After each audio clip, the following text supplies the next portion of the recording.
te chercher le Coran pour justifier l'islam. Parce que le Coran est devenu un drame pour l'islam. Eh oui. Et tu vois comment le chameau l'a tourné en rond?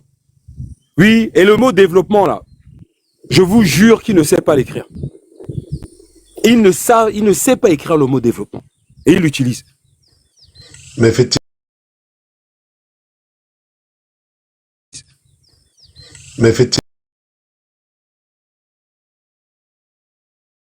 aujourd'hui que il a ses parents expliqué ici que la plupart d'entre eux savent réciter le Coran en arabe, mais ne comprennent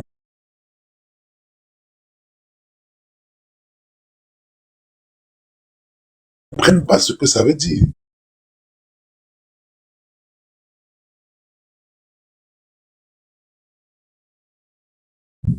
Mais j'ai eu le même...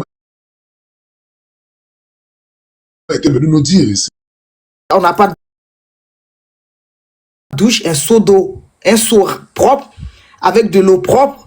Tu rentres dans les toilettes, tu fais les petites ablutions d'abord, c'est-à-dire se laver les mains, la bouche, le nez, les yeux, le visage, les cheveux, c'est un peu dans le désordre, hein, le pied, etc. Après ça,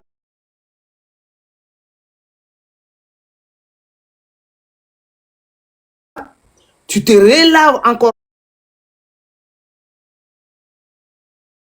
les parties intimes.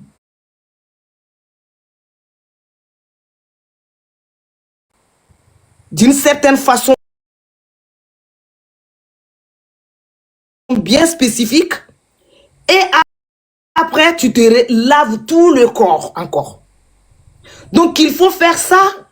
Attends. Donc, en gros, il faut aller prendre une douche, quoi.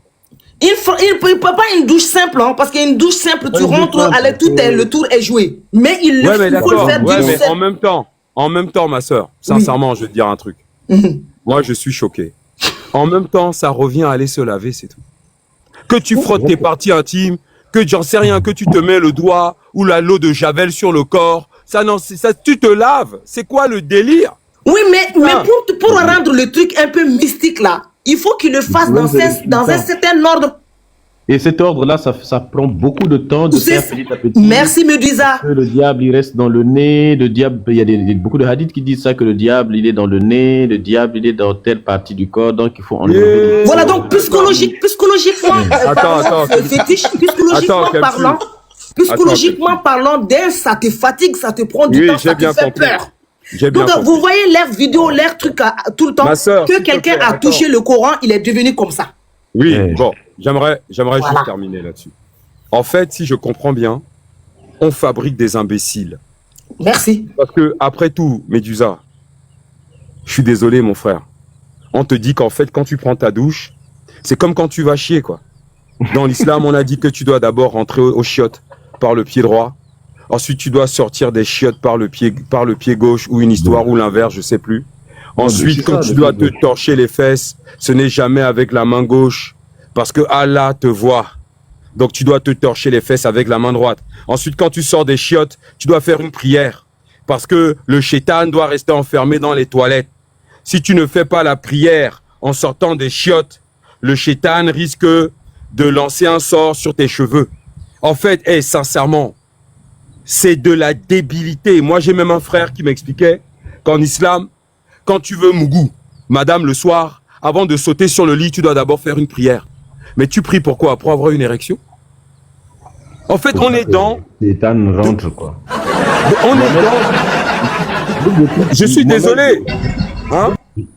Et là encore, c'est même pas les trucs les plus débiles. Mohamed, il dit dans un hadith authentique de Sahih al-Bukhari que le diable a l'habitude de tirer les poils de l'anus des mécréants. Ah bon? Oui, non, évidemment. Non, là, ça va trop loin. T'es sérieux là? Il a dit. C'est-à-dire qu'il a dit, le hadith, le jour où on présentait ça, j'avais fait un live où je montrais les hadiths les plus débiles, les gens n'en revenaient pas pour voir. C'est la vérité. Il dit que le shaitan avait l'habitude, c'est-à-dire que les djinns, pardon, l'habitude de tirer des poils, n'est-ce pas, de l'anus des mécréants. Et il dit que, en fait, Satan, il vit à la mosquée. Et donc, à chaque fois qu'on fait un appel à la prière, eh bien, il court vite en pétant, en lâchant des paix derrière. Quand on prie à la mosquée, le diable. Vraiment, cette religion, que le shaitan se trouve dans le nez, il se trouve dans les oreilles, dans l'anus, dans plein d'endroits. Donc ça veut dire que quand tu te live, en fait, tu es en train de courir après le shaitan qui est dans ton corps. Donc tu te dépêches de frotter tes fesses parce que ensuite tu sais qu'il va aller sur ta joue droite. Donc après tu frottes vite la joue droite parce que tu sais que derrière il va rentrer dans ton nez. Ensuite tu frottes vite le nez parce que tu sais qu'il va aller sur tes cheveux. C'est ça l'idée. C'est ça. C'est-à-dire que les musulmans... Je sais pas si vous avez remarqué du commentaire de l'aigle. Je ne sais pas si ça vous a fait tilter. Il a dit, avant on était des barbares. Et vous savez que les musulmans, ils aiment bien dire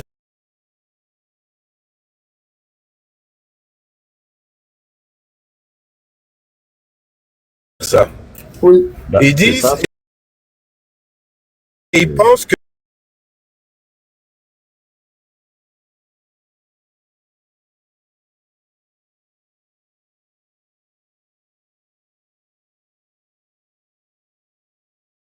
concept, donc Jahiliya,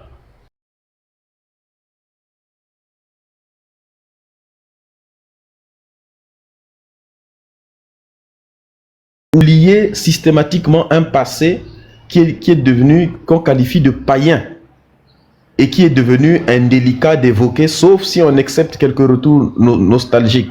Il dit, nos parents, dans nos familles, qui sont des noirs-arabes, à chaque fois, n'évoquent plus le passé parce qu'on considère que ce passé-là est un passé de mécréance.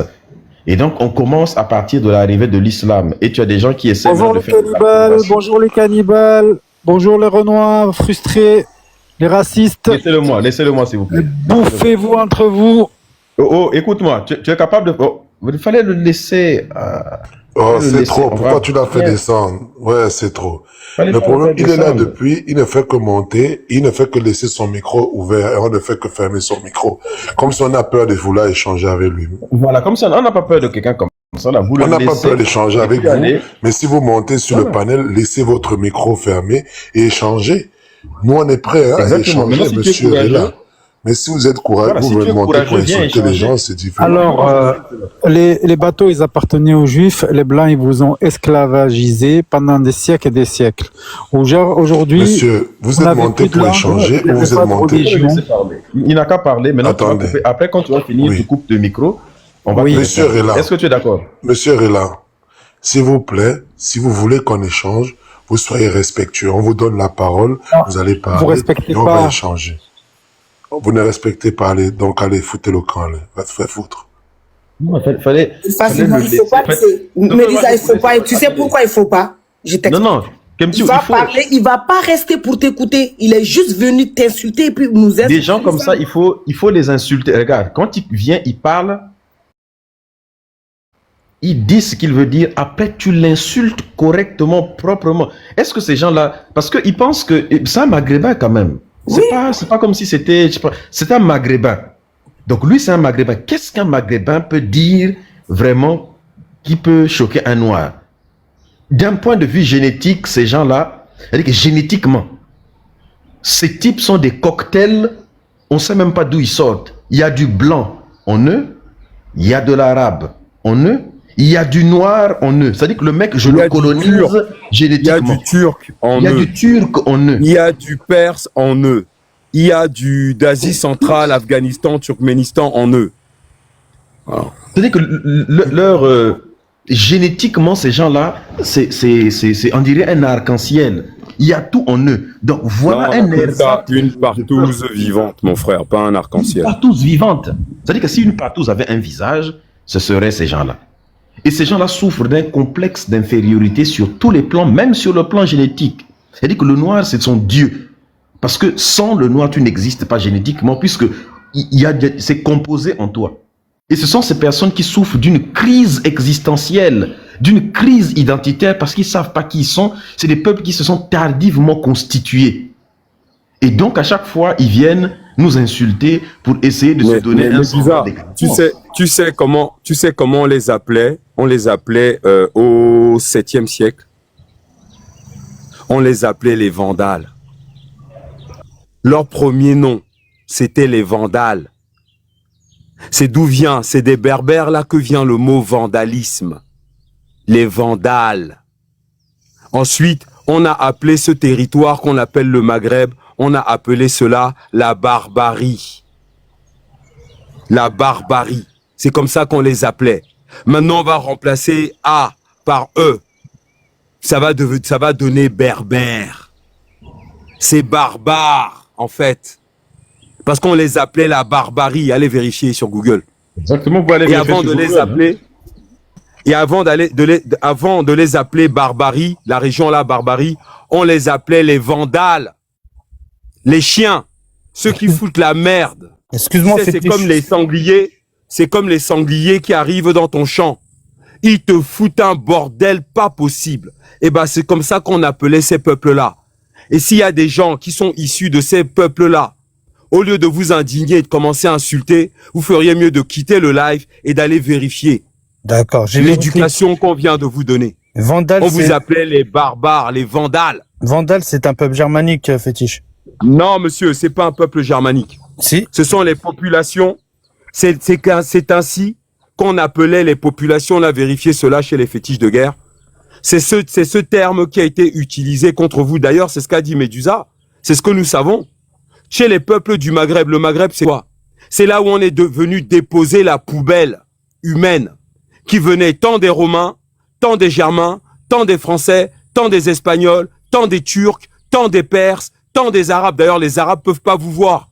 Parce qu'un Arabe du Moyen-Orient ne considère pas un Berbère comme étant un Arabe. D'ailleurs, ils vous prennent pour des malades mentaux. Sauf erreur, le prince héritier d'Arabie Saoudite, Mohamed Ben Salman, a demandé un examen psychiatrique de tous les Algériens qui demandaient un visa pour aller en Arabie Saoudite. Dites que je mens. Ça, je sais pas. Ça, je sais pas, mais je sais que les Vandales étaient une tribu germanique. C'est parce que les populations de cette planète, on vous a déposé en Afrique du Nord. On vous a déposé en Afrique du Nord parce que vous êtes des trucs que aucun peuple ne voulait sur cette terre. Et d'ailleurs, même à ce propos, si vous allez en Asie, vous dites à un Chinois, Chang, oui, j'arrive. Est-ce que tu sais c'est quoi un berbère? Non, ici, nous on a berbère, on connaît pas.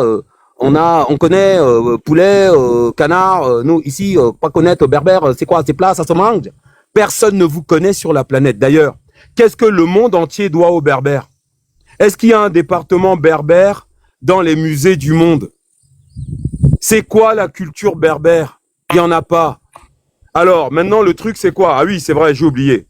Il y a Cheb Caleb qui avait chanté la chanson Didi, Didi moi, Didi, ouais, Didi, ouais, Didi, Didi, ouais, Didi. Voilà, c'est tout. Ouais, voilà, ok, Fétiche. Voilà, excuse-moi, Fétiche. Avec Aïcha, écoute-moi. Donc, ça veut dire quoi? Oui, et en plus, figure-toi que c'est un juif, Goldman, qui avait composé la chanson en question dont les Maghrébins sont tellement fiers de Aïcha.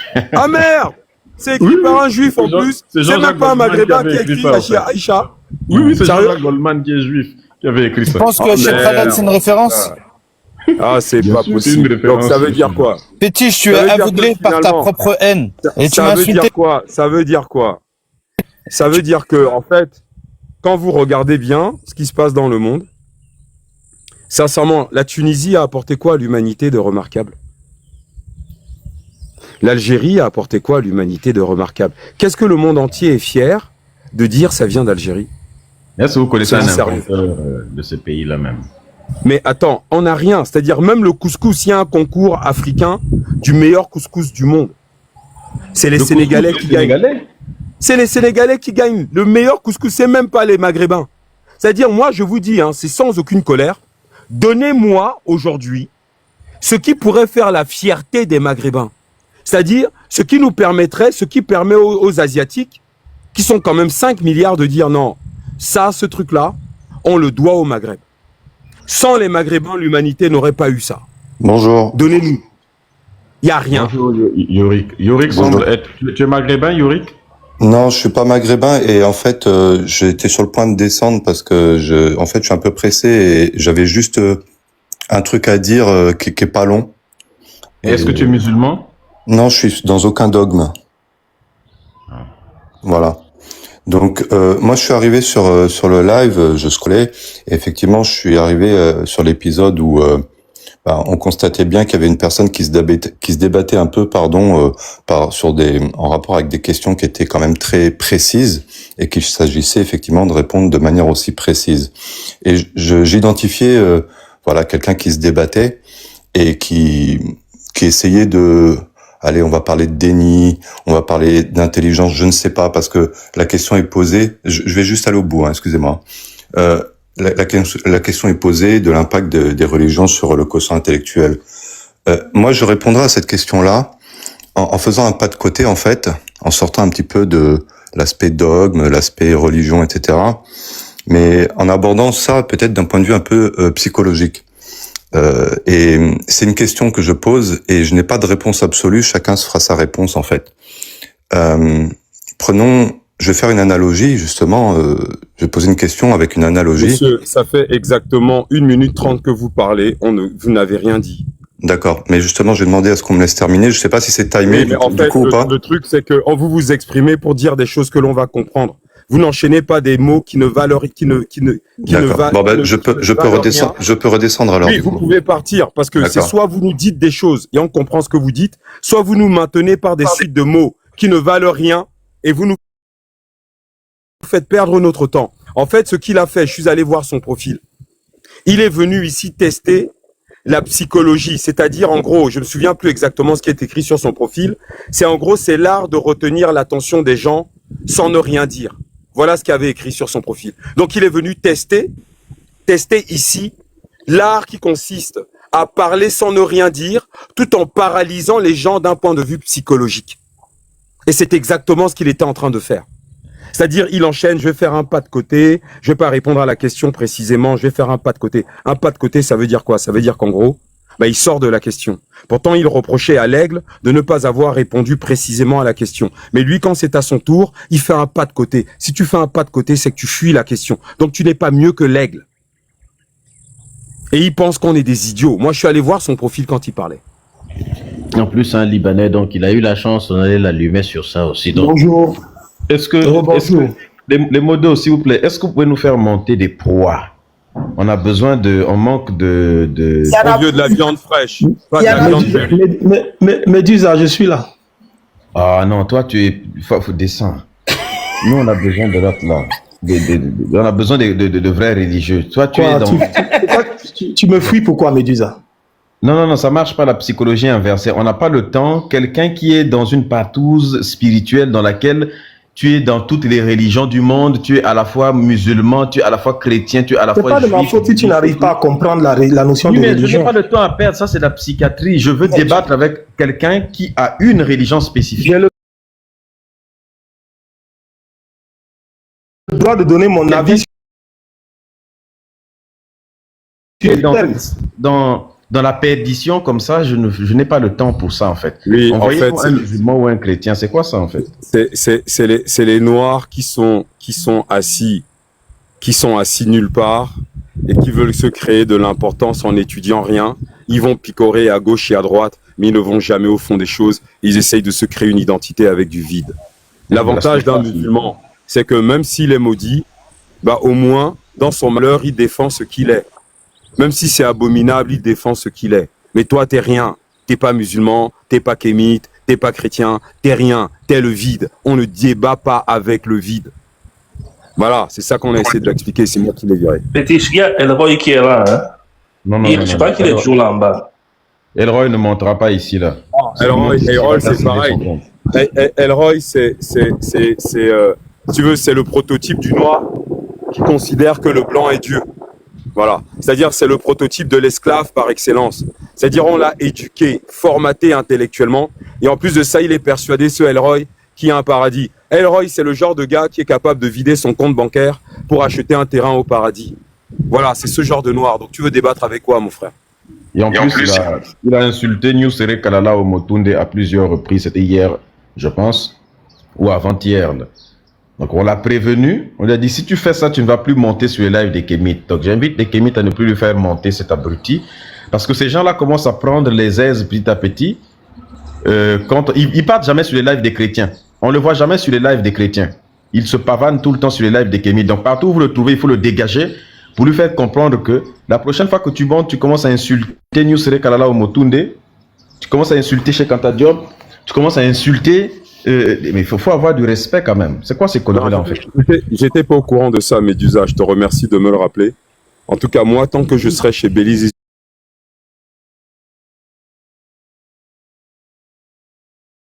in fact, il ne sera plus jamais sur le panel. Et naturellement, chez les fétiches de guerre, il est monté une fois ou deux. Il a fait rire tous les gamins qui étaient dans le chat. Tout le monde a compris que c'était un taré. Je te jure, hein, moi je connais pas ce type. Là, je ne connaissais pas ce type. Et en fait, il a fait rire tous les gamins. Mais comme nous, on fait des lives où on lit de la documentation et on analyse les textes, en fait, on a eu l'impression qu'il y a une mouche qui était tombée dans notre plat de Ndolé, tu vois. Donc on l'a viré tout de suite. C'est ce que j'allais dire. Il faut éviter de prendre certaines personnes dans nos petits mondes. C'est-à-dire que ce sont eux qui ont besoin de nous, pas le contraire. Pas le contraire. Ces gens-là ne pouvant plus défendre la personne, ils descendent avec nous au fond du puits, au fait. Non. Il faut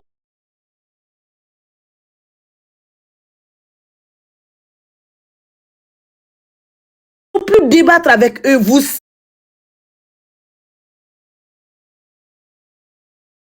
les connaissez, vous savez comment ils sont.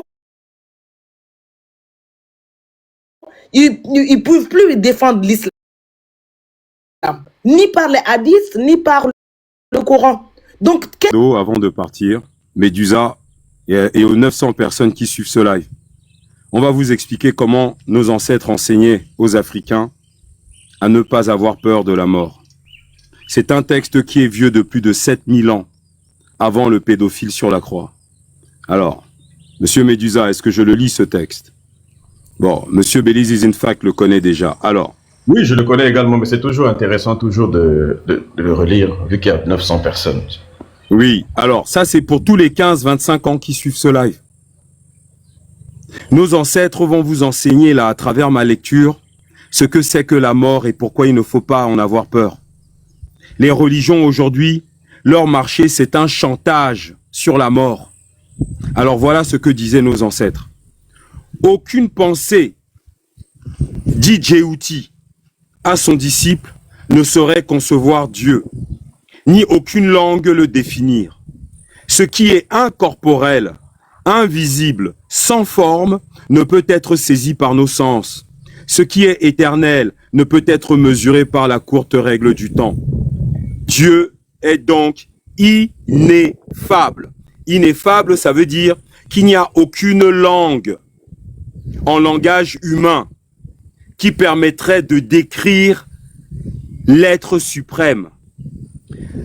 Je reprends la lecture. Il est la vérité absolue, le pouvoir absolu, et l'immuable absolu ne peut être compris sur la terre. L'immuable, c'est celui qui ne parle jamais. Voilà, ne peut être compris sur la terre. Dieu peut, il est vrai, communiquer à quelques élus la faculté de s'élever au-dessus des choses naturelles pour percevoir quelques rayonnements de sa perfection suprême.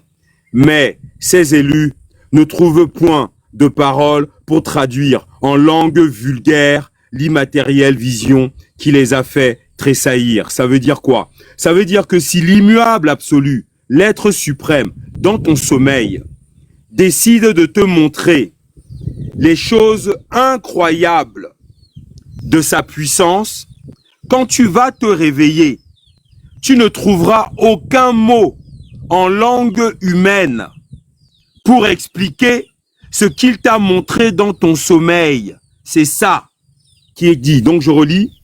Donc, Dieu peut, il est vrai, communiquer à quelques élus la faculté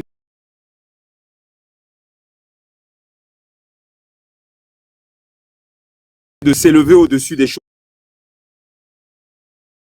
naturelles pour percevoir quelques rayonnements de sa perfection suprême, mais ces élus, ces hommes sélectionnés ne trouveront point de parole pour traduire en langue vulgaire l'immatérielle vision qui les a fait tressaillir. Les hommes peuvent expliquer devant l'humanité les causes secondaires des créations qui passent sous nos yeux comme des images de la vie universelle. En gros, ici, il est expliqué que les hommes ne peuvent pas expliquer le divin. Les hommes peuvent uniquement expliquer les causes secondaires. Les causes secondaires, c'est la science. C'est la science que font les kémites depuis la nuit des temps. C'est ça, les causes secondaires des créations qui passent sous nos yeux comme des images de la vie universelle. Oui, la science permet d'expliquer la création. C'est ce que font les kémites. Mais la cause première, donc c'est-à-dire l'être suprême, demeure voilée. Et nous ne parviendrons à la comprendre, cette cause première, qu'en traversant la mort. Cette mort est pour beaucoup d'hommes un épouvantable fantôme. Et cependant, ce n'est pas autre chose que notre délivrance des liens de la matière. Le corps n'est qu'un vêtement d'infériorité qui nous empêche de monter dans les mondes du progrès. Donc ça veut dire quoi? Ça veut dire que quand on monte dans les mondes du progrès, notre corps fait de chair et de sang reste ici sur la terre. Donc ça veut dire que quand les musulmans vous parlent d'un paradis où les femmes ont une peau couleur de lait ou je ne sais quoi, ce sont des délires. Donc je continue. Le corps n'est qu'un vêtement d'infériorité qui nous empêche de monter dans les mondes du progrès. C'est une chrysalide qui s'ouvre quand nous sommes mûrs à une vie plus large et plus haute. En gros ici, la chrysalide, c'est le phénomène de la chenille qui devient papillon. Tant que nous sommes sur cette terre, nous sommes des chenilles. Et avec notre mort, nous devenons des papillons. Nous avons une vision du monde, de la connaissance plus large et plus haute. Vous comprenez qu'un papillon a, du fait d'être un papillon, une vision du monde qui est bien différente de celle qu'elle avait quand elle était une chenille.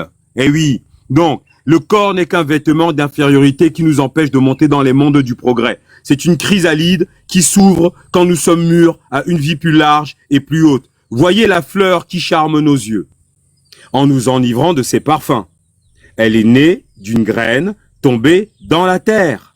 De même, notre corps, quand il retourne à cette terre d'où il a été tiré, l'esprit qu'il retenait captif s'exhale comme un parfum vers les cieux, car l'esprit était contenu dans le corps, comme le parfum dans le germe de la fleur. Alors là, un petit commentaire, les musulmans qu'on va mettre en terre, le parfum qu'ils vont envoyer dans les cieux sera un parfum nauséabond. Ça pue l'islam, ça pue le christianisme, ça pue le judaïsme. Donc c'est pour ça qu'en Afrique, on a toujours enterré les morts, alors que les Arabes, les Juifs et les Blancs brûlaient les morts. Mais une graine qu'on a mis en terre, qu'on a brûlée avant, elle ne germera plus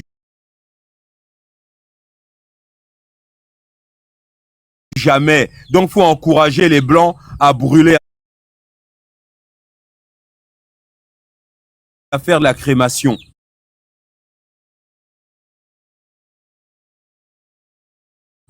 Donc, pareil, ce sont de très vieux textes kémites. Et c'est avec ces textes-là qu'on enseignait aux Grecs à l'époque. C'est avec ces textes-là qu'on fabriquait les immortels en Afrique. Parce qu'un homme noir à la base n'a pas peur de la mort. Alors ce texte, c'est toujours celui de Djéhouti.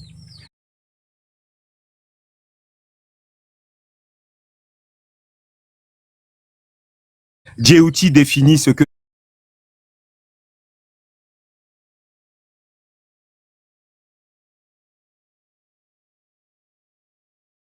c'est que la vérité. Alors,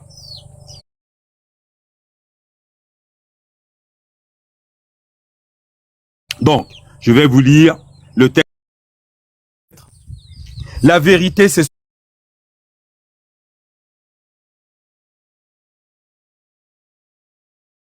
ce qui est éternel.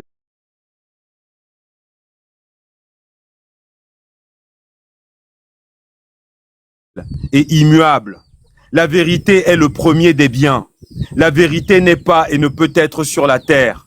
Il se peut que Dieu ait donné à quelques hommes, avec la faculté de penser aux choses divines, celle de penser aussi à la vérité. Mais rien n'est la vérité sur la terre, parce que toute chose est une matière revêtue d'une forme corporelle, sujette au changement, à l'altération, à la corruption, à la transformation. L'homme n'est pas la vérité, parce qu'il n'y a rien, parce qu'il n'y a de vrai que ce qui a tiré son essence de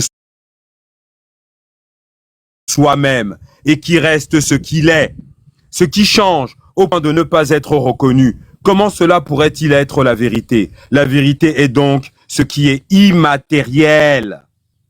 La vérité est immatérielle, qui n'est point enfermée dans une enveloppe matérielle, qui est sans couleur, sans forme, exempt de changement, d'altération. En un mot, ce qui est éternel. Toute chose qui périt est mensonge et fausseté. La terre n'est que corruption et génération. Et toute génération procède d'une corruption. Les choses matérielles ne sont que des apparences et des imitations de la vérité. Ce que la reproduction est à la réalité. Aussi, les choses de la terre ne sont pas la vérité. Fin de citation. Est-ce que vous comprenez la profondeur philosophique de nos ancêtres? Trouvez-moi une sourate dans le Coran qui, en termes d'intelligence, est à la hauteur de ce que je viens de vous lire. Et vous avez vu, dans ces textes, il n'y a aucune menace, aucune demande de soumission. Il n'y a rien de menaçant. Il y a de l'intelligence pure. Alors comparez des textes comme ça aux maudits textes religieux qu'on vous fait avaler. Il n'y a aucune menace. On ne vous dit pas que les femmes doivent ceci, les femmes doivent cela, les machins. Rien. Voilà. Vous comprenez maintenant. Et ces textes-là, qu'on a cachés au noir pour les endoctriner dans ces sectes maudites. Ces textes, ils existent.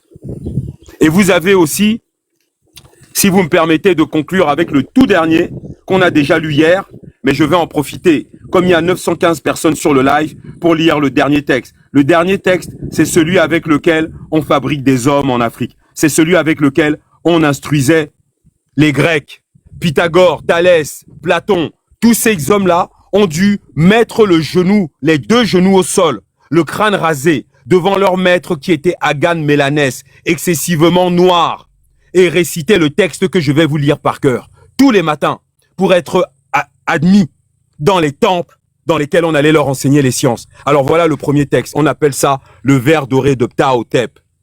Donc le texte est en 3 parties, il y a la préparation. Déjà pour que vous compreniez, en Afrique, quand on dit les dieux, c'est qu'on parle des ancêtres. Quand on dit Dieu, c'est qu'on parle de l'être suprême. Les dieux au pluriel, c'est les ancêtres. Alors on y va. La préparation. Rends aux dieux immortels le culte consacré. Le culte consacré, c'est le culte des ancêtres. Garde ensuite ta foi, révère leur mémoire. Des héros bienfaiteurs, des esprits demi-dieux. Ici, on vous décrit qui sont vos ancêtres. Deuxième partie du texte, la purification. Sois bon fils, frère juste, époux tendre et bon père. Choisis pour ton ami l'ami de la vertu. Cède à ses doux conseils, instruis-toi par sa vie, et pour un tort léger, ne le quitte jamais. Choisis pour ton ami l'ami de la vertu. Ne choisis pas le Coran ou la Bible pour te guider durant toute ta vie.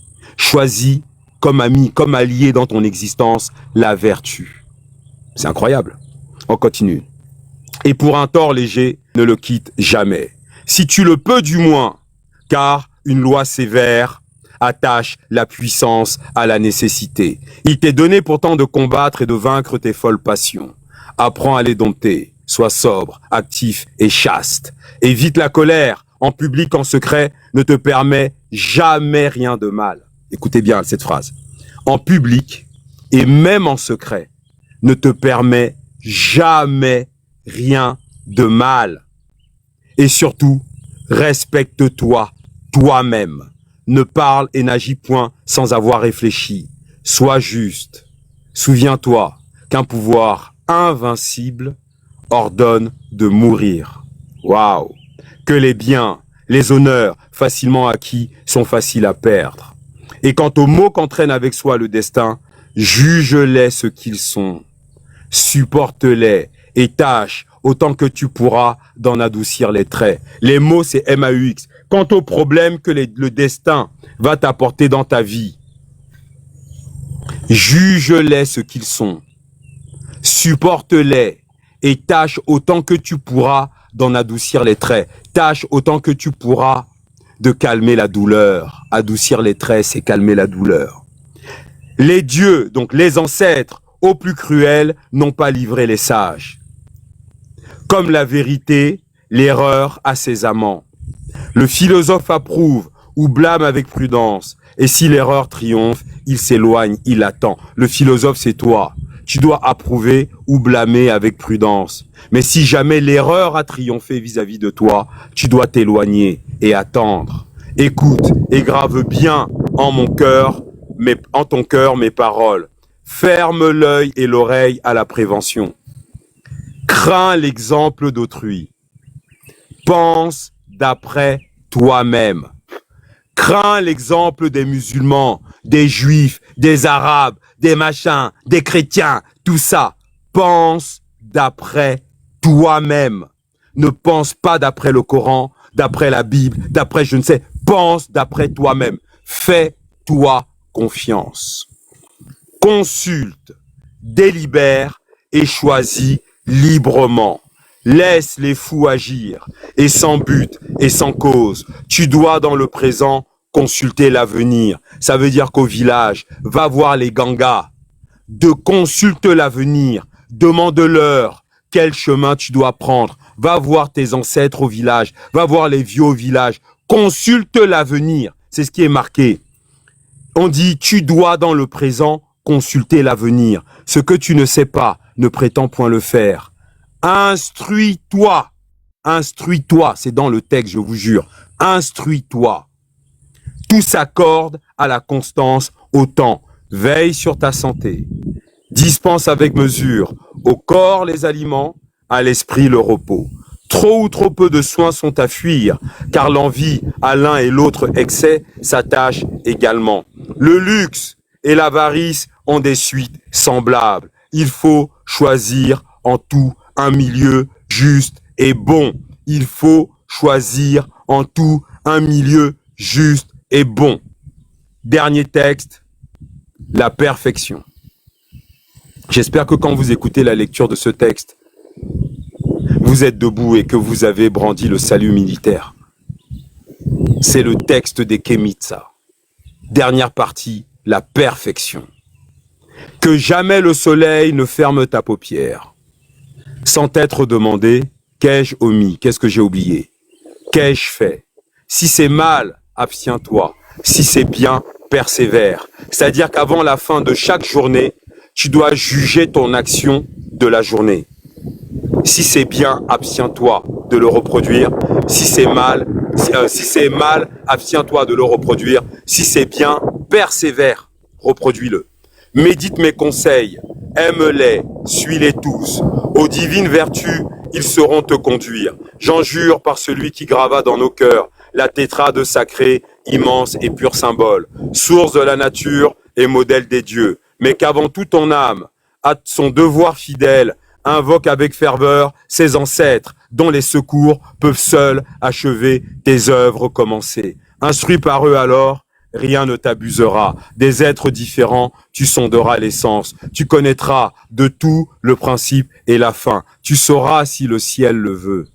Que la nature, semblable en toutes choses, est la même en tout lieu, en sorte qu'éclairé sur tes droits véritables, ton cœur de vain désir ne se répétera plus. Tu verras que les maux qui dévorent les hommes sont les fruits de leur choix, et que ces malheureux cherchent loin d'eux les biens dont ils portent la source.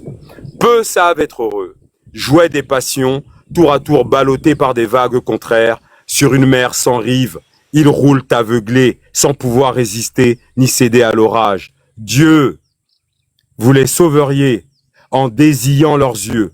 L'auteur demande à Dieu de sauver les hommes en ouvrant leurs yeux. Mais Dieu lui répond, mais non, c'est aux humains, dont l'essence est divine, à discerner l'erreur, à voir la vérité. La nature les sert. La nature nous sert à discerner l'erreur et à voir la vérité.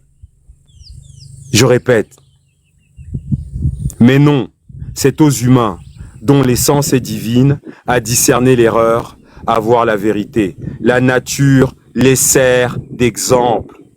Toi qui as pénétré la nature, homme sage, homme heureux, respire dans le port, mais observe mes lois, en t'abstenant des choses que ton âme doit craindre, en les distinguant bien, en laissant sur ton corps régner l'intelligence. Waouh, j'adore cette phrase. Laissez sur votre corps régner l'intelligence, pas la croyance.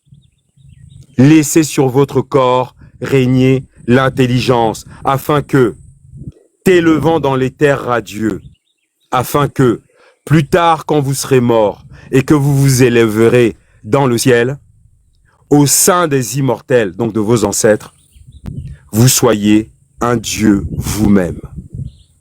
Waouh! Fin de citation. Afin que, t'élevant dans les terres radieux, au sein des immortels, tu sois un Dieu toi-même. Voyez, le but des Kémites, ce n'est pas d'être soumis à un Dieu pédophile, esclavagiste et génocidaire.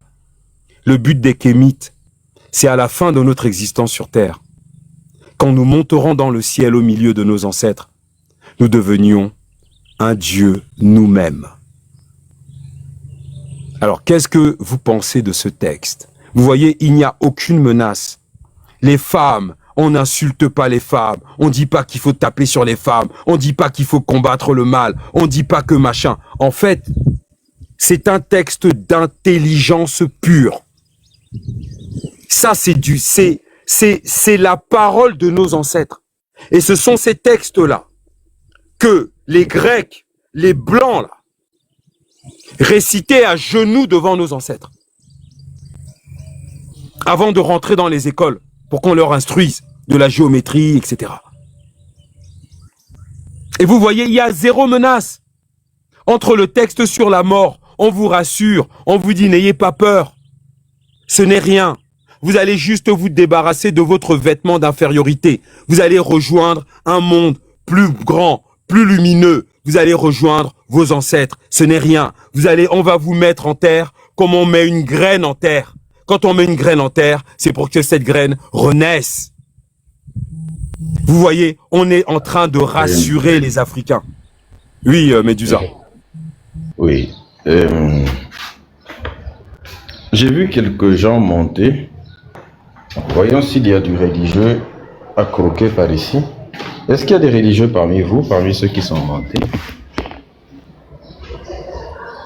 Et ça doit prouver aux gens qui nous écoutent que ceux qui disent que la philosophie, ceux qui ne savent pas que la philosophie est née en Afrique, ceux qui ne savent pas que la philosophie, quand vous voyez les textes de Ptahhotep, quand vous voyez les instructions d'Amenemopé, hein, quand vous lisez sur la pierre de Sako, quand vous voyez les annales d'Hatshepsut, quand vous voyez tous ces éléments-là, hein, quand vous voyez l'hymne à Aton, plein d'éléments, ça vous apprend beaucoup de choses. C'est-à-dire que la philosophie, quand on enseigne à l'école, on vous dit la philosophie, elle vient de la Grèce, mais c'est une fumisterie incroyable. La littérature, la poésie, la philosophie, c'est apparu en Afrique. Le fait de penser, faire de la pensée une activité de l'esprit, ça c'est apparu en Afrique. Et les premiers à développer des concepts, à conceptualiser le réel, ce sont les Africains. Mais Médusa, si tu me permets de leur dire que pour tous ceux qui veulent le livre, vous rejoignez le groupe Telegram Les Fétiches de Guerre et vous demandez l'ouvrage. On a publié le lien du groupe Telegram. Vous demandez l'ouvrage, on va vous l'adresser en PDF. Voilà, vous avez le lien qui se termine par DHK. et on vous envoie l'ouvrage. Il y a ce livre, il y en a d'autres. Vous avez énormément de textes comme ça, où on n'est pas dans du dogme. On ne vous menace pas. On ne vous vend pas je ne sais quel truc. On ne vous dit pas que vous allez brûler en enfer si vous n'obéissez pas à des Arabes, si vous n'obéissez pas à des Blancs. On vous demande de laisser sur votre corps régner l'intelligence, pas la croyance. Médusa, s'il te plaît, insiste pour qu'ils comprennent ça. Effectivement. Effectivement. De toute façon, les gens ils vont voir par eux-mêmes la différence quand les aliénés montent. Du coup, est-ce que les modos, vous nous avez fait venir quelques religieux? Bon, je crois que les religieux auront un peu peur de monter. Est-ce qu'il y a des religieux sur le panel? Bah ouais. Est-ce qu'on pourrait avoir de la viande fraîche là? Bélezézine fact, on a faim, c'est comment? Comment on est reçu comme ça dans cette maison? C'est quoi? Vraiment, hein? On veut à manger, s'il vous plaît. Le titre de l'ouvrage, c'est Isis dévoilé ou l'égyptologie sacrée. Isis dévoilé ou l'égyptologie sacrée. L'auteur s'appelle Ernest Bosque. C'est un livre qui a été écrit, qu'on a lu chez les fétiches de guerre, qui a été écrit de mémoire au début du XXe siècle. Isis dévoilé ou l'égyptologie sacrée. C'est un livre qui est phénoménal. Et nous, les fétiches de guerre, tout comme Médusa qui est là, nous regorgeons de ce genre d'ouvrage phénoménal. C'est-à-dire, on vous lit des textes que jamais de la vie. Les Arabes n'ont pas le niveau intellectuel, n'ont pas le rapport à la création qui leur permettrait de produire ce genre de texte. D'ailleurs, Cheikh Anta Diop écrit dans son ouvrage Alerte sous les tropiques que l'islam, le christianisme et le judaïsme, ce sont des faux contacts avec la nature. Des faux contacts. Voilà comment Cheikh Anta Diop appelle ces dogmes maudits là. Les faux contacts avec la nature. Et vous voyez le texte qu'on vient de lire, je vous en ai lu 3. Je vous en ai lu un sur la mort. D'une pureté incroyable. Je vous en ai lu un sur la vérité. D'une intelligence insoupçonnable. Et je vous ai lu le 3e, qui est vraiment le livre, le texte qu'il faut avoir sur son chevet. Qu'il faut absolument lire tous les soirs avant de se coucher. Et vous voyez, les femmes ne sont pas ostracisées. D'accord? On ne vous parle pas de mariage et de divorce avec des filles qui n'ont pas encore de règles. On ne vous parle pas de culottes. On ne vous parle pas de sexe. On ne vous parle pas de menaces. On ne vous oblige pas à prier je ne sais quoi. On vous demande de vous faire confiance. Crains l'exemple d'autrui. Pense d'après toi-même. C'est très fort cette phrase. Si vous aviez suivi ce conseil, crains l'exemple d'autrui. Pense d'après toi-même. Vous ne seriez pas musulman. Vous ne seriez pas chrétien. Vous ne seriez pas juif. Vous seriez africain. Vous penseriez d'après vous-même. Et donc ça veut dire que, à partir du moment où on fait ça en Afrique, eh ben je vous garantis que d'ici 5 ans là, notre continent est totalement renouvelé. La question n'est pas de savoir d'où nous venons alors. Mais alors d'où viennent les chiens? D'où viennent les rats? Tu sauras d'où nous venons le jour, c'est après ta mort que tu comprendras. Le voile va se lever sur un très grand mystère de la création. Aujourd'hui, au stade d'asticot, de chenille, c'est quand nous aurons fait notre chrysalide, c'est après notre mort, quand nous aurons basculé de l'autre côté, que l'on comprendra les mystères de la création. Mais tant qu'on est fait de chair et de sang sur cette terre, il y a des questions auxquelles nous ne répondrons jamais. Pour autant, comme il est dit par nos ancêtres, si nous étudions correctement la nature, bien qu'en étant des êtres humains, nous sommes capables de percer les mystères de la création. Je vous rappelle ici que, pour conclure, comment on appelle ça? La cartographie de l'espace, la détermination des constellations, la distance qu'il y a entre notre système solaire et la constellation de la Grande Ourse a été mesurée par nos ancêtres, ceux qui ont écrit ces textes-là, sans avoir à polluer la planète, sans avoir à créer des espèces de lentilles gigantesques sur les sommets des montagnes. Ils ont réussi à déterminer. Quand on dit la voie lactée, lactée c'est le lait. Lacta, c'est le lait. C'est le lait de la vache. La fameuse vache dans la cosmologie égyptienne qu'on appelle Nout. C'est pour ça que les vaches en Égypte étaient sacrées. Et c'est pour ça que la sacralité des vaches, vous retrouvez cela en Inde. Parce que les Noirs en Inde ont été influencés par la dimension scientifique et philosophique de l'Afrique.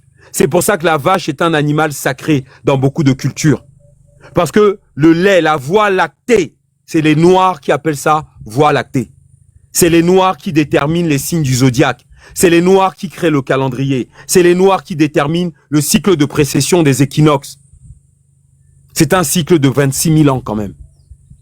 Donc vous voyez, pour déterminer tout ça, l'astronomie, l'astrophysique, la chimie, l'hydrométrie, etc., que nos ancêtres avaient créé. Le code binaire, aujourd'hui nous utilisons nos téléphones portables. C'est une science des hommes qui ont écrit les textes que je vous ai lus. Alors aujourd'hui, posez-vous la question. L'humanité utilise quelle science apportée par les Arabes? L'humanité utilise quelle science apportée par des Blancs?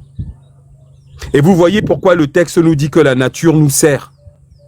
Mais parce qu'elle a servi à nos ancêtres à cartographier l'univers, à déterminer pi, et déterminer les nombres d'or, sans avoir à détruire ou à massacrer des peuples sur terre, juste en étudiant la nature. C'est pour ça que c'était marqué dans le texte, la nature nous sert. Les hommes ne sont pas nés pour déterminer qui est l'être suprême. Les hommes sont nés pour expliquer les causes secondaires. Les hommes ne sont pas sur terre pour expliquer la cause première. C'est ce qui est écrit dans le texte. La cause première, c'est l'être suprême, c'est l'ineffable, c'est l'immuable absolu. Nous ne sommes pas sur terre pour expliquer qui est l'immuable absolu. Le rôle des hommes, c'est d'expliquer les causes secondaires de la création, c'est-à-dire les sciences. Ce sont les escrocs qui essayent de vous expliquer qui est Dieu. Après, ils vous disent qu'il faut leur donner votre fille de 7 ans en mariage. Après, ils vous disent que machin, c'est des escrocs. Et vous voyez le texte, aucune menace. Et on n'a tué personne dans le texte. Hein. On ne vous dit pas que quelqu'un est mort pour vous sauver. Il n'y a pas de mort dans le texte. On vous demande de laisser régner sur votre corps l'intelligence. L'intelligence, c'est pas la croyance. Si tu rentres dans une forêt avec de la croyance, on ira juste chercher ton cadavre. Les gens qui ne sont pas d'accord là, vous savez, c'est plus facile de venir ne pas être d'accord ici en haut du live. On vous propose de venir ne pas être d'accord ici. Qu'est-ce que vous en dites, hein? Ceux qui disent n'importe quoi dans les commentaires.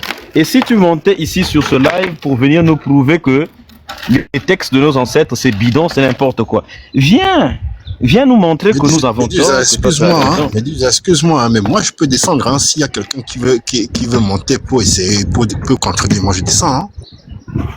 D'abord sur le live, là, parmi tous ceux qui sont là, est-ce qu'il y a quelqu'un? Non, moi je descends, je laisse la place. Voilà, on vous laisse la place. Elroy a insulté le professeur Kalala Omotunde. Comme je l'ai dit tout à l'heure, plus jamais cet homme ne sera sur un même panel que moi. Pareil pour moi en tout cas. Tous les plus autres, jamais il sera sur un panel. Il est monté, mais Elroy c'est mort. Bonjour. Ça va lui apprendre la discipline, parce que ça lui a donné un peu, le fait de l'accepter sur nos lives, ça lui donne un peu la tête dure.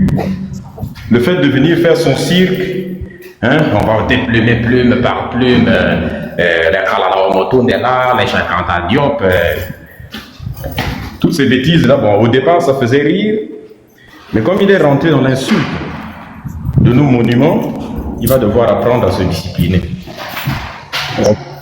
Bonjour à vous tous. Bonjour. Le mec qui monte là. Moi j'ai une question pour toi vite fait, si tu peux me répondre. En fait, sur la vérité, sur Djeuti, est-ce que tu pourras rentrer un tout petit peu dans le profondeur en disant que Djeuti équivaut l'ange Djibril et Gabriel? Non, c'est faux ça. Déjà, premièrement, Djeuti n'est pas un ange. Djeuti, je vais expliquer c'est quoi Djeuti. Djehouti, c'est une classe. C'est une classe de savants. C'est-à-dire, Djehouti, c'est par exemple, Djehouti, c'est pas un homme. C'est une succession d'hommes et de femmes qui ont travaillé sur la science et en philosophie pendant des millénaires. Et ils signaient leurs travaux sous le nom de Djehouti. Djehouti, c'est un ensemble d'hommes et de femmes du niveau le plus élevé. C'est ce qu'on appelle une caste sacerdotale. Parce que chez nous, quand on parle de sacerdoce, ce n'est pas d'aller élever des enfants, c'est de faire de la science. Donc, Djehouti, c'est comme si tu disais, je suis un élève de 5e D dans tel lycée. La classe de 5e D va voir passer des élèves. Mais tous les travaux qui seront faits dans la classe de 5e D seront signés 5e D. Que ça soit Médusa, Tira, Fétiche, Sundiak, etc. qui ont fait ces travaux, la signature à la fin, c'est 5e D. Et Djehouti, c'est la même chose. C'est une classe où on n'acceptait que les plus brillants dans leur domaine et qui vont travailler pour l'élévation de l'intelligence et la conscience des peuples noirs pendant des millénaires. Et tous leurs travaux étaient signés Djehouti. Et donc, quand maintenant ces maudits pédophiles arrivent en Afrique, ces Arabes là, ces Juifs et ces Blancs, ils vont voir des documents où à chaque fois il y a signé Djehouti. Et ils vont croire que c'était un gars. Donc ils vont créer Gabriel. Parce que Djehouti, on dit que Djehouti, c'était le messager d'Osiris. Mais Osiris, lui, sa constellation, c'est la constellation d'Orion. Son messager sur Terre est là pour enseigner les sciences, les connaissances secondaires. Et donc, on va créer des universités, des écoles polytechniques, et il y en a une où il y a une classe de chercheurs qu'on va appeler Djehouti. Mais il y a d'autres classes. Il y a une classe qu'on appelle Séchat, qui est représentée par une femme. Elle, c'est Séchat. Donc, les hommes et les femmes qui faisaient les travaux dans cette classe Séchat, eux, rendaient des travaux signés Séchat. Donc, il y avait beaucoup de classes, en fait, mais qui portaient des noms. Et donc, quand vous avez ces abominables pédophiles arrivés du Moyen-Orient ou je ne sais où, grecs, romains, arabes, tout ça, quand ils vont arriver en Afrique, ils vont voir la signature Séchat, Djehouti. Ils vont penser que c'était des hommes. Donc derrière maintenant, quand ils vont inventer leurs mensonges bibliques ou coraniques, d'accord, ils vont dire que l'ange Gabriel, parce qu'ils ont vu marquer Djehouti. Maintenant, les autres chameaux là, les musulmans vont venir, ils vont copier Djibril, qui est le messager de je ne sais qui d'Allah. L'ange Gabriel est le messager de Jésus. Comme Djehouti était le messager d'Osiris. Mais Djehouti était le messager pour enseigner les sciences. Donc ça veut dire que par exemple nous, Médusa, moi, Belize is in fact, je sais pas moi, la sœur Minga et beaucoup de frères qui travaillent à l'émancipation et à la grandeur du peuple noir, on peut considérer que nous allons signer nos travaux, on va signer nos travaux Médusa. Ça veut dire que dans 2000 ans, ils verront marquer Médusa. Mais les Noirs sauront que Médusa, en fait, c'était un ensemble de personnes. Il y avait le pharaon, il y avait Fétiche, il y avait la sœur Minga, il y avait Belize is in fact, il y avait Bibib de guerre, il y avait tout un tas de gens qui ont travaillé. Donc ça veut dire qu'en Afrique, il n'y a pas de culte de la personne. Regardez les Blancs. Dès qu'ils font un petit travail scientifique de bas étage, là, ils signent leur nom, ils veulent le prix Nobel, ils veulent qu'on les remercie, ils veulent qu'on machin. Mais en Afrique, ça ne se passait pas comme ça. C'était collectif. Et la raison, c'est que c'est d'ailleurs la raison pour laquelle les gens, on retrouve sur des papyrus tels que celui de Rhind, celui de Herbert, et même la plupart des papyrus, que ce soit ceux de Médecine, ainsi de suite, on ne retrouve pas de signature particulière. Parce que les gens considéraient à l'époque, nos ancêtres considéraient que ces connaissances, ce n'est pas eux. C'est-à-dire que ça appartient, c'est un patrimoine de l'humanité. Donc ils se disaient, on ne va pas s'attribuer quelque chose que nous avons découvert seulement, mais ce n'est pas nous qui avons inventé, qui avons installé ces procédés dans le cosmos, dans la nature. Et donc, on ne peut pas s'attribuer cela en mettant un nom. Vous avez découvert un théorème, mais je n'ai fait que découvrir. Ce n'est pas moi qui l'ai installé. Et donc, je ne vais pas... Et en plus, quand je le découvre, ce n'est pas à moi, ma propriété. C'est pour toute l'humanité, vu que ces principes, ces lois fonctionnent partout où il y a l'espace, là où il y a l'univers, là où il y a le cosmos. Ces règles sont applicables. C'est pour ça que les Grecs qui n'avaient pas cette sagesse que nos ancêtres avaient, quand ils sont venus, ils se les sont appropriés. Arrivé en Europe, l'autre va nommer il va nommer théorème de Thalès maintenant, et théorème de Pythagore. La poussée est devenue celle de Archimède, mais tout ça était déjà connu de nos ancêtres depuis longtemps. C'est-à-dire que ce besoin de s'attribuer les mérites des autres et les connaissances de l'univers. Et quand vous partez sur les papyrus de Rhind et le papyrus de Moscou, vous voyez les fameux théorèmes de Pythagore, les fameux théorèmes de Thalès qui existaient déjà, la valeur de pi, tout ça, le cône de la pyramide, tout était déjà calculé. Vous vous dites donc ces gens étaient des voleurs. Bon, ça n'étonne personne, on sait que c'est ce qu'ils ont été toujours. Donc vous voyez un peu la distance de sagesse qu'il y avait entre nos ancêtres et ces envahisseurs, ces peuples qui vivaient encore dans un état très lamentable, dans des grottes, sans aucune connaissance, que nous allons civiliser. Et d'ailleurs, ils le disent eux-mêmes que c'est à partir de l'Égypte que nous avons été sortis de l'animalité pour être emmenés vers l'humanité. Hein, c'est à partir de là qu'ils vont être sortis de l'animalité. Et les Grecs ne tarissent pas d'éloges pour nos ancêtres qu'ils disaient que c'était les êtres les plus appréciés des dieux. Ceux qui avaient les valeurs morales les plus élevées de l'époque. Et vous abandonnez ces valeurs morales de nos ancêtres pour aller épouser des valeurs morales des peuples qui souffraient dans le désert, parce qu'il faut savoir comment on les appelait. On les appelait les vagabonds du désert. C'est comme ça que nos ancêtres appelaient tous les gens là. Et même les gens qui s'écartaient un peu, qui étaient des voyous, des voleurs, on les désignait vagabonds du désert. C'est comme ça qu'on appelait tous ceux qui venaient du Moyen-Orient, on les appelait les vagabonds du désert. J'ai oublié le thème précisément en Médoune et Tiers, mais quand on le traduit, ça donne vagabonds du désert. Voilà comment on les appelait. Et des peuples qui vivent dans des déserts de ce genre, extrêmement arides, ça finit par façonner l'esprit. C'est-à-dire que vous développez un comportement qui vous pousse vers la dépossession de l'autre. Déposséder ce que l'autre possède. Parce que les ressources sont extrêmement limitées quand vous vivez dans des déserts de sable, mais aussi dans des déserts de glace. Les ressources étant limitées, ça te pousse à des comportements très immoraux, parce que tu dois survivre. Et donc ces gens-là pratiquaient le cannibalisme, du vol, ce genre de choses. Et ne pouvant pas bâtir des civilisations, ils allaient déposséder les civilisations des autres. Voilà pourquoi ils attaquaient sans relâche nos ancêtres. Parce que eux, il en allait de leur vie.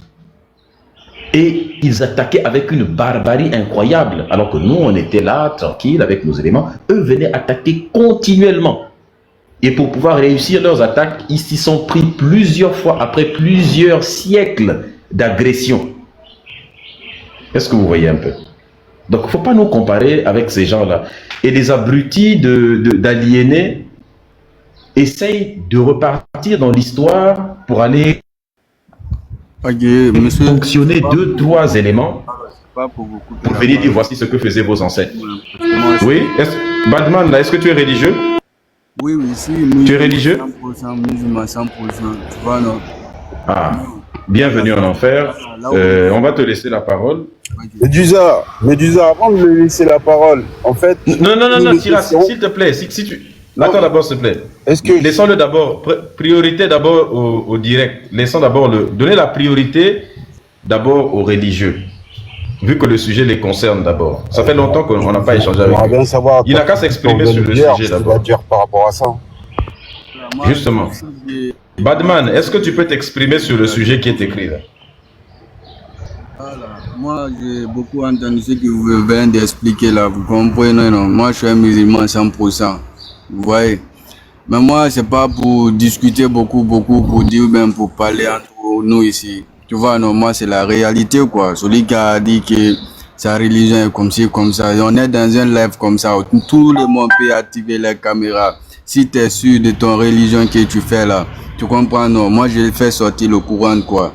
Et toi, si c'est le Bible que tu suis là, tu fais sortir le Bible, quoi. Tu vois, non? Et on va voir, c'est quelle religion qui est dans la vie qui existe jusqu'à présent, quoi. Est-ce que vous comprenez? Tu es musulman. Est-ce que tu es pour le fait de marier les enfants? Tu dis? Est-ce que tu es pour le fait... Qu'est-ce que tu penses du mariage des enfants? Mariage des enfants, comment? Épouser un enfant, c'est bien ou c'est mauvais? Épouser un enfant, comment? Se marier avec un enfant, c'est bien ou c'est mauvais? Badman, attends 2 secondes. C'est bien. Non, tu viens de monter, tu fermes ton micro. Est-ce que c'est bien ou c'est mauvais? Sinon, tu vas redescendre tout de suite. Justement. Tu vas fermer ton micro. C'est la dernière fois que je te demande de fermer ton micro. Tu viens de monter, tu coupes ton micro ou bien tu redescends immédiatement. Bon, faites-le descendre, s'il vous plaît. On s'en fout que tu sois modérateur ou pas. Tu coupes ton micro, tu n'es même pas modérateur. Tu vas fermer ton micro, sinon tu redescends immédiatement. Ici, c'est pas vos lives débiles où vous faites des bêtises là. Quitte là-bas. Bonjour Badman. Badman, vas-y, tu es pour ou contre le mariage des enfants? Vos comportements, il faut aller faire ça sur les lives des noirs arabes. Là-bas, c'est pas ici que tu vas venir te comporter comme ça. Badman. Poser là. C'est quoi, c'est très facile à te répondre quoi. Tu vois, non, mais on n'est pas dans cette situation-là. Là, tu es chrétien ou bien tu es musulman, toi aussi. Je vais te demander juste un petit détail quoi. Réponds d'abord à la question qu'on t'a posée. Le mariage avec les enfants, tu es pour ou tu es contre le fait de... Moi, je suis contre le fait d'épouser les enfants. Génox, ton micro, s'il te plaît.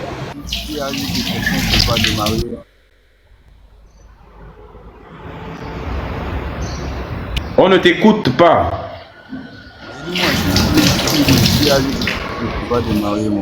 C'est moi ou bien on n'entend pas bien? Enlève tes écouteurs si tu en as. Non, il n'y a aucune écouteur quand même. Ben, rapproche-toi du téléphone alors. Du coup, tu es pour ou tu es contre le fait de marier les enfants? Je n'épouse pas les enfants, moi. Donc tu es contre ça, n'est-ce pas? Ouais.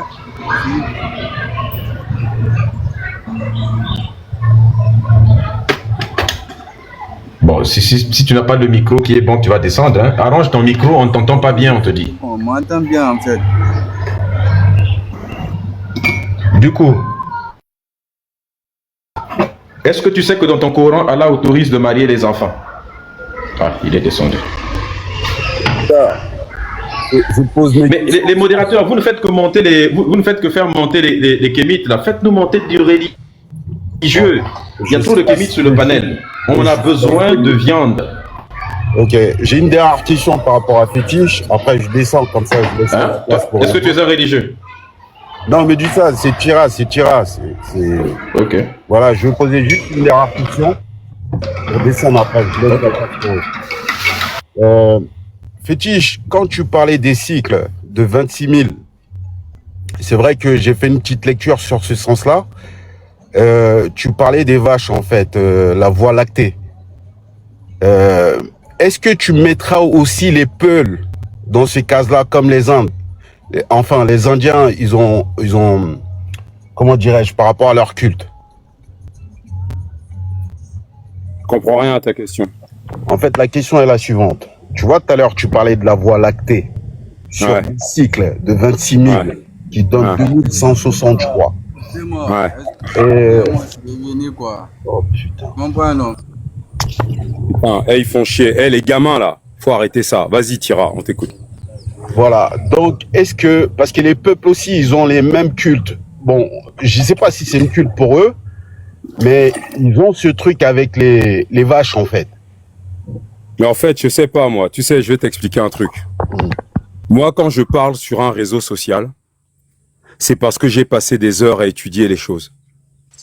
D'accord, toi, t'as étudié quoi? Tu me parles de quoi? Je comprends même pas ce que tu racontes, mon vieux. Je veux dire, c'est tu... Les mecs, vous pensez qu'on parle parce qu'on veut parler? Regarde, Fétiche. J'ai fait une lecture aussi sur ce sens-là, je viens de te dire. Ouais, t'as lu quoi? Dis-moi, donne-moi le nom du livre. Voilà, je vais t'expliquer. Tu sais, les cycles de... les zodiaques, par exemple. D'accord? Ouais. C'est basé sur 26 000 ans. D'accord? Chaque zodiaque est de 2160, je crois. Donc, il y a eu, comment dirais-je, les cultes en Égypte antique qui étaient basés sur des taureaux, ainsi de suite.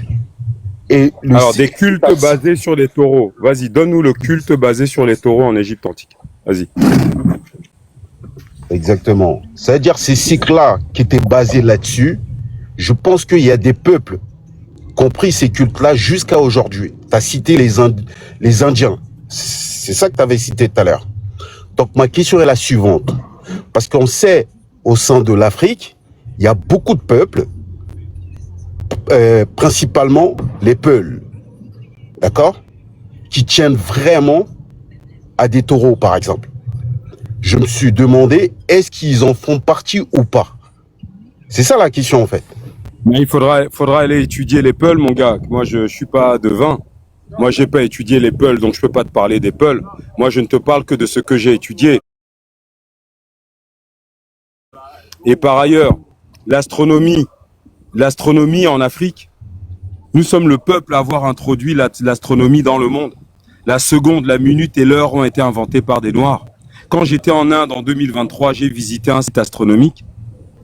Mais en Inde, ça commence à partir du XIIIe siècle. De notre ère, là. Le site astronomique que j'ai visité en Inde, en 2023, avec ma femme, on a visité le Taj Mahal, après on allait visiter des trucs, dont le site astronomique. Bah les mecs, ils sont au XIIIe siècle, mon vieux. Donc ça veut dire quoi? Ça veut dire qu'ils ont 10 000 ans de retard par rapport à l'Afrique. 10 000 ans, les Indiens, là. Donc ils ont les connaissances des Africains, c'est répandu en Europe via les Grecs, mais c'est répandu en Asie. Et tout ce que les... D'ailleurs, quand tu prends Vishnu, Krishna, Shiva, c'est pareil, c'est 3 personnages, pourquoi ils en ont pas 5? D'ailleurs, comment on appelle Isis chez les hindous? On l'appelle Ziaos. C'est l'Isis hindou. J'ai fait une vidéo là-dessus, là, sur l'autre compte TikTok. En fait, je sais pas, moi, tu veux que je parle des Peuls? Est-ce que je t'ai dit à un moment donné ici que j'ai étudié l'histoire du peuple Peul? J'ai jamais dit ça. Mais pourquoi tu veux que je parle de gens que je n'ai pas étudiés? Mais en fait, Fétiche, je sais très bien que tu les as pas étudiés, mais tu es dans le continent. Tu sais très bien, il y a des peuples, en les voyant, ils ont un truc... Tu sais, je vais dire un truc, hein. Non, tu devrais poser ta question au chien. Parce que le chien, en voyant les Peuls, comme il est sur le continent, et que le chien voit des Peuls passer... Prends pas les choses comme ça. Mais non. Ah non, mais attendez les gars. Bon, mais pourquoi tu parles des chiens? Arrête un peu. Bah oui, tu dis qu'il suffit de voir. C'est une observation, même si tu n'as pas étudié. On sait très bien, il y a des peuples, d'accord, ils tiennent vraiment à des taureaux. Est-ce que ça vient pas de là? Parce qu'ils étaient des éleveurs. Qu'est-ce que tu nous emmerdes? Bah c'est les taureaux qui allaient niquer les vaches et ça leur donnait plus de trucs, donc ils tiennent aux taureaux, c'est normal. Qu'est-ce que je m'emmerde, moi, putain? Bon, c'est les éleveurs, les Peuls. Retire la question. S'ils tiennent aux taureaux, c'est normal. Retire la question. Tout simplement, moi, je sais très bien que, d'accord, dans l'observation, il n'y a pas besoin de prendre des ouvrages à chaque fois, d'accord, pour donner des points de vue. C'est la morale du feignant. C'est la morale du feignant. Non, il n'y a pas de fainéantisme. Il n'y a pas de fainéantisme. Il y a des ouvrages. Pas de raconter des conneries devant 1000. On a nos enfants qui nous écoutent. Toi, tu viens expliquer quoi à nos enfants? Qu'il n'y a pas besoin d'ouvrage? La morale du faible, la morale du feignant. Partager, je sais pas si pour chamailler, je sais pas moi. Attends, qui t'a invité toi? Si t'es pas content, tu pars. Tu es chez toi ici ou c'est comment? Le mec vient dire devant 1000 personnes, on a des jeunes qui nous suivent, qui n'a pas besoin de lire, qui suffit d'observer. Mais tu penses qu'on va le laisser parler? Nous, on est là pour demander aux enfants d'aller dans les livres. On ne leur demande pas de vivre comme des chiens. Les chiens passent leur vie à observer, non? Le corbeau passe sa vie à observer. Le chien a vu passer les peuls dans la rue. Va demander aux chiens ce qu'ils pensent des peuls et pourquoi les peuls sont attachés aux taureaux. Les chiens aussi sont en Afrique, ils ont vu des peuls passer, non? On est là, on se bat pour que notre peuple ouvre les livres. L'autre, il vient nous expliquer que non, tu vois, fétiche, l'observation, je suis là avec ma bière. Ouais, c'est bon, les mecs. Hein? Les feignants, la morale du faible. Maintenant, tu sais, j'ai écouté un audio. Ouais, je suis allé sur un live et je vais conclure là-dessus, Médusa. Je vais sur un live de Camerounais, mon frère. Écoute bien, Médusa. Les mecs ont mis le titre du live, c'est Le Prince de Machiavel. J'ai dit, oh, génial. Le Prince de Machiavel. Alors moi, je cours sur le live parce que j'ai lu le livre, il m'a traumatisé. L'autre du live commence à parler. Et à un moment donné, moi, je lui dis, quelle est l'anecdote dans Le Prince de Machiavel qui t'a vraiment choqué? Ouais, fétiche, vraiment, c'est ta manière de faire, vous aimez toujours abaisser les gens, pourquoi je dois te dire, qu'est-ce qui dans le livre de Machiavel m'a choqué? Vous avez cette technique de vouloir, j'ai dit, attends mon frère, le thème du live c'est Le Prince de Machiavel, le livre. Mais, toi, oui, mais moi, j'ai écouté l'audio, mais c'est pas la même chose. Écouter un audio et lire un livre, ce n'est pas pareil. Ça n'a pas la même efficacité intellectuelle. Parce que quand tu lis un livre, tu as deux sens qui travaillent. La vue, d'accord? Et l'ouïe, parce que tu peux même lire à voix haute. Donc, ton cerveau emmagasine plus. Mais quand tu ne te sers que de l'ouïe, tu ne peux pas être concentré. Un livre, c'est pas de la musique qu'on écoute. Et en fait, le mec, ils étaient 7 ou 8 sur le panel. Je me suis rendu compte à la fin que les gars étaient en train de débattre du Prince de Machiavel et personne n'avait lu le livre. Personne n'avait même acheté le livre. Voilà les hommes noirs de plus de 30 ans. La morale du faible. C'est pour ça que j'ai viré celui-là. L'observation, ça suffit. Voilà. Les lâches. C'est ça le problème de l'Afrique. Aujourd'hui, nous, on veut emmener les jeunes Africains. Les textes que nous vous lisons, on les connaît parce qu'on a ouvert des livres. On a eu le courage de lire des livres. Quand on démonte l'islam et quand on emmène la jeunesse africaine à quitter les mosquées et les églises, c'est parce qu'on leur apporte des preuves écrites. C'est avec la Bible. La Bible est un livre maudit avec lequel on a acheté votre âme. Et vous dites que vous allez combattre la Bible et le Coran et la Torah sans livre, mais vous allez faire comment? À un livre, on oppose un livre. À une pensée, on oppose une pensée. C'est ce qu'on appelle la réciprocité. Tout simplement. Médusa, je te laisse le live. Merci à toi. Bah, ça, c'est un fait. Les gens ne lisent pas, même lorsqu'ils sont sur des lives, même leurs textes religieux, ils ne lisent pas. Ils écoutent des imams prêcher, ils écoutent des religieux, des pasteurs prêcher. Tout ce qu'ils connaissent de leurs textes, ce sont les versets que les pasteurs et les imams leur demandent d'aller lire. Les gens ne vont pas à la source directe et n'écoutent même pas des lives où on parle de connaissances, où on fait de la lecture, ainsi de suite. Non. Et c'est des gens qui viennent. C'est comme celui qui était monté tout de suite, là. Comment il s'appelle appeler? Celui qui fait partie du clan des Noirs-Arabes. L'aigle. Passe leur temps à insulter. L'aigle. Et non, celui qui est monté l'autre là, qui voulait, le fameux El Hadj, qui voulait commencer à s'imposer.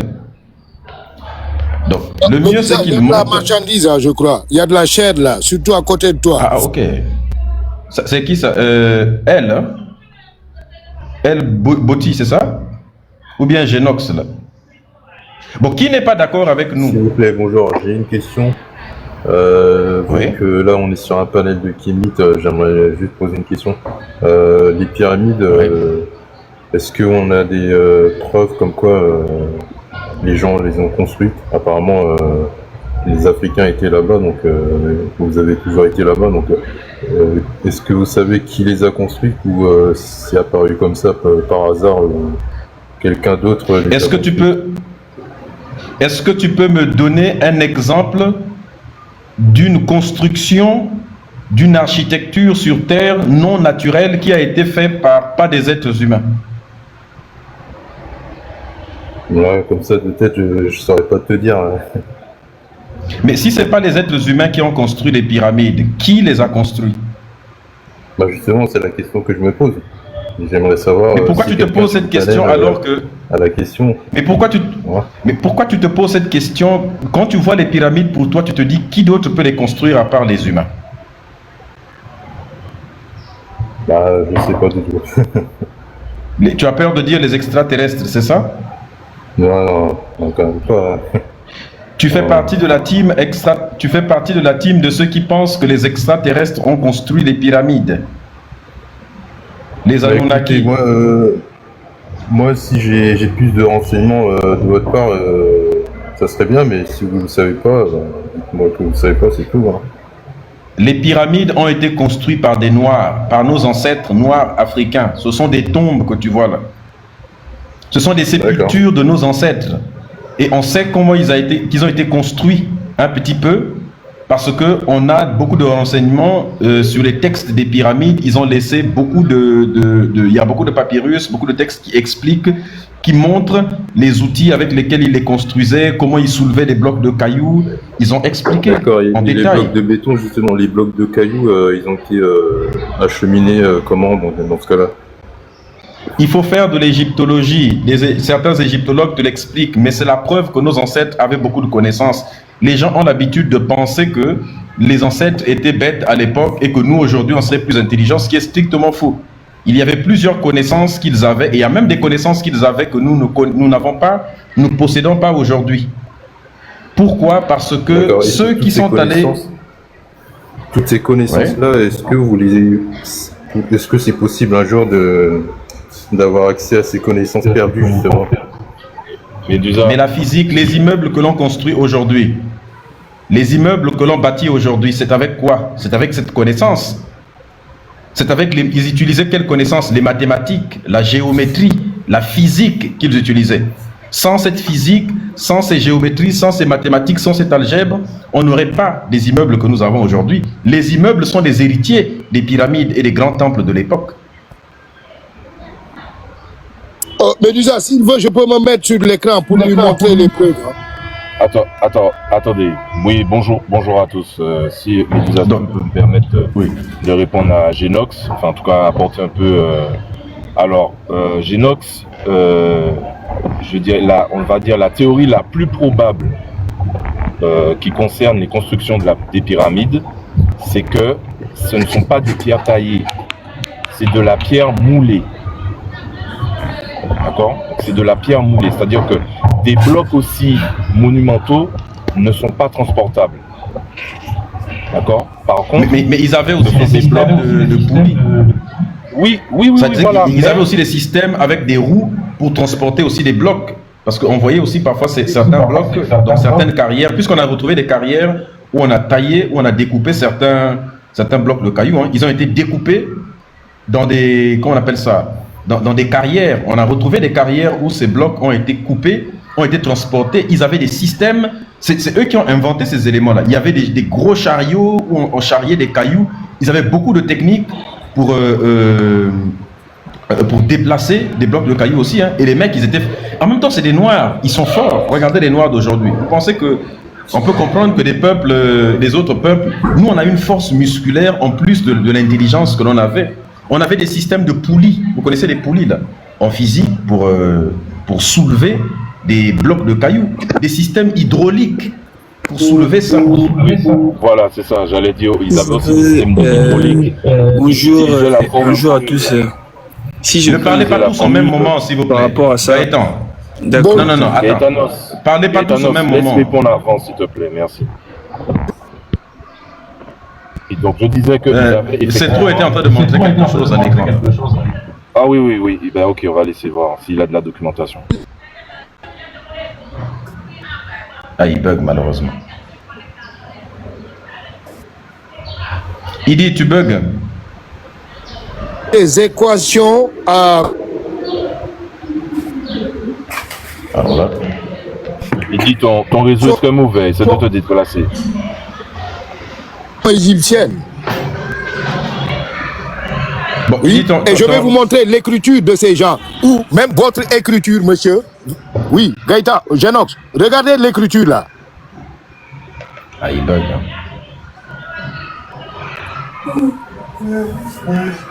Monsieur, voilà l'écriture de ces gens-là, qui est rien d'autre, l'origine même de l'écriture d'aujourd'hui. Monsieur Genox, vous voyez ici l'écriture syriaque? Oui, je vois très bien. Allô, vous êtes là? Vous voyez votre alphabet là, qui vient en dernier, ABCD. On peut vous montrer encore d'autres preuves, regardez.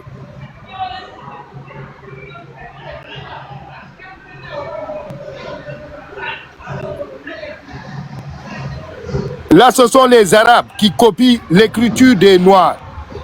7000, 8000 ans avant Mohamed. Les deux écritures sont Est-ce que identiques. ça a un rapport avec la question qu'il a posée? Oui, non, je suis en train de le montrer des preuves, parce qu'avec eux, il faut toujours des preuves. J'en ai plein, hein. Non, il a parlé Monsieur des Genox, est-ce que vous voyez? Oui. Oui. Oui, je vois. Vous voyez? Même sur l'écriture, votre écriture même, vous le devez au noir. L'écriture que vous écrivez votre nom là, c'est à partir de l'écriture des Noirs. Je peux vous le montrer encore sous une autre forme.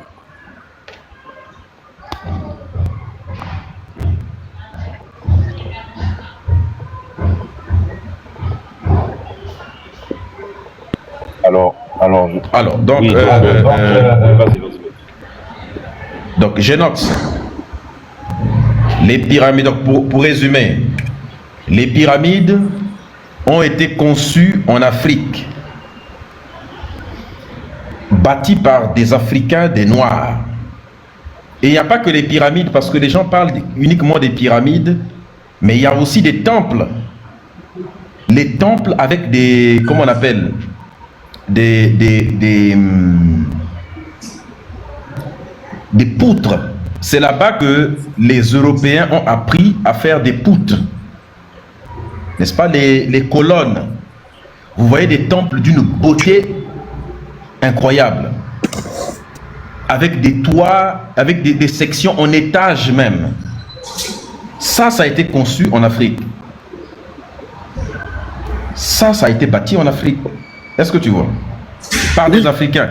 Maintenant, cette théorie qui consiste à vouloir si dire je peux me mettre dans l'écran, je voulais lui expliquer. Monsieur, les hiéroglyphes que vous voyez là, ce sont des dessins qui ont été simplifiés en écriture. Attends, non, il ne parle pas des hiéroglyphes, on parle de la construction des pyramides, des systèmes de construction, pas de l'écriture des hiéroglyphes. Est-ce qu'il m'entend le Genox là?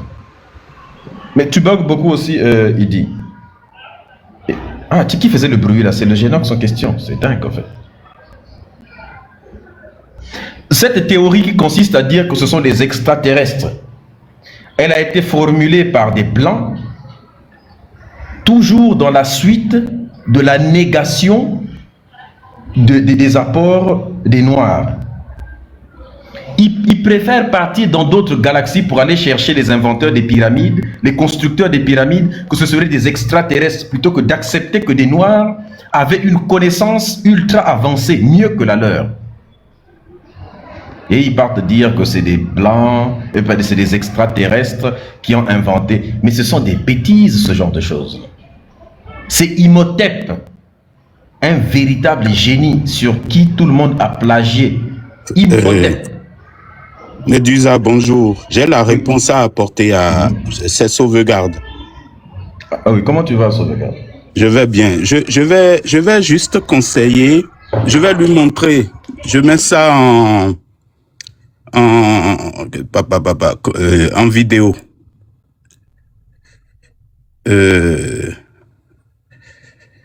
Modifier.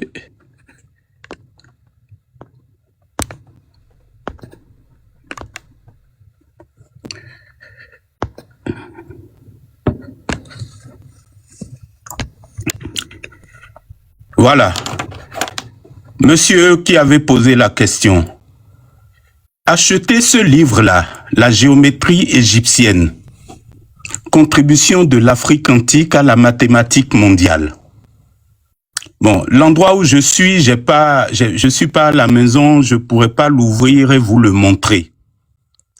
Mais ce livre va vous répondre si vous voulez lire vous avez toutes les réponses au niveau mathématique de ce qu'ils ont fait, comment ils l'ont fait, comment ils ont apporté la réponse aux préoccupations de leur temps à l'époque.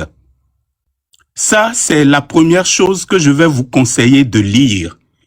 Si vous êtes fainéant, vous allez toujours continuer de poser la question à autrui. Mais si vous faites l'effort vous-même d'acheter le livre de Théophile Obenga, c'est Théophile Obenga qui a fait cette publication, vous avez une réponse monumentale de comment les poulies ont été inventées. Les instruments dont ils se sont servis pour construire les pyramides, tout a été retrouvé. Tout est là dans les musées. Vous avez ça dans ce livre. Toutes les inventions qu'ils ont faites, le système hydraulique qu'ils ont utilisé, comment ils ont fait pour aligner plusieurs pyramides pour qu'ils correspondent à des préoccupations, à des planètes du cosmos. Est-ce que vous voyez? Donc, vous avez la réponse dans ce livre-là. Et je vais juste vous lire le quantième de couverture. C'est écrit cahier numéro 1 de l'Institut africain d'égyptologie, Cheikh Anta Diop. Ce cahier traite du savoir géométrique très ancien qui a existé et fleuri en Égypte au temps des pharaons. Je m'arrête d'abord là pour dire donc que toutes les inventions intellectuelles des Noirs, quand on a eu les Caucasiens qui sont venus, qu'est-ce qu'ils ont dit? Ils ont dit que c'est tombé du ciel c'est fait par des extraterrestres. Il n'y a pas d'extraterrestre qui a fait quoi que ce soit. Si on ne les avait pas éliminés et exterminés, ben, ils seront là. Et où est-ce qu'ils en seront après 4 millénaires? Je continue. Les liens ne sont pas exclus avec d'autres objets et savoirs géométriques africains en dehors de la vallée du Nil. La géométrie égyptienne est alors placée dans son véritable contexte natif, historique et culturel. L'ouvrage, concis et didactique, dégage ainsi toute une tradition du sens géométrique africain jusqu'aux idéalités sédimentées des calebasses pyrogravées modernes. Il était difficile d'éviter l'historiographie de cette belle et rigoureuse invention de l'être humain qu'est la géométrie. D'autant que les Grecs ont d'eux-mêmes montré unanimement que leur propre géométrie s'est développée à partir de celle reçue d'Égypte. Et donc, on sait que l'Égypte, aujourd'hui, après le colloque du Caire de 1974, animé par Cheikh Anta Diop et Théophile Obenga devant tous les savants du monde, était habité par les Noirs à l'époque. Ils ont tous été exterminés, vous savez, génocidés, vous savez. Bon, donc, je continue. Et il était difficile d'éviter l'historiographie de cette belle et rigoureuse invention de l'esprit humain qu'est la géométrie, d'autant que les Grecs ont d'eux-mêmes montré unanimement que leur propre géométrie s'est développée à partir de celle reçue d'Égypte. Par son objet et sa démarche, cet ouvrage est à considérer comme une contribution majeure pour la connaissance de l'histoire scientifique et culturelle de l'Afrique qui reste encore à écrire et à évaluer. Donc, on parle après de l'auteur. Mais c'est pas tout. Je vais vous montrer. Tout à l'heure, on parlait des vaches. Bon, je vais passer l'histoire des vaches. Je vais pas en parler. Simplement, je vais vous montrer un livre, un deuxième, que je vous invite aussi à aller découvrir. Celui-là, il est vraiment exceptionnel parce que par l'image et la démonstration, il nous fait la preuve par A plus B de beaucoup de choses. Qui c'est qu'il a écrit? C'est une archéologue, égyptologue de notoriété internationale qui s'appelle Christiane Desroches-Noblecourt. Notez bien ce nom. Christiane Desroches-Noblecourt.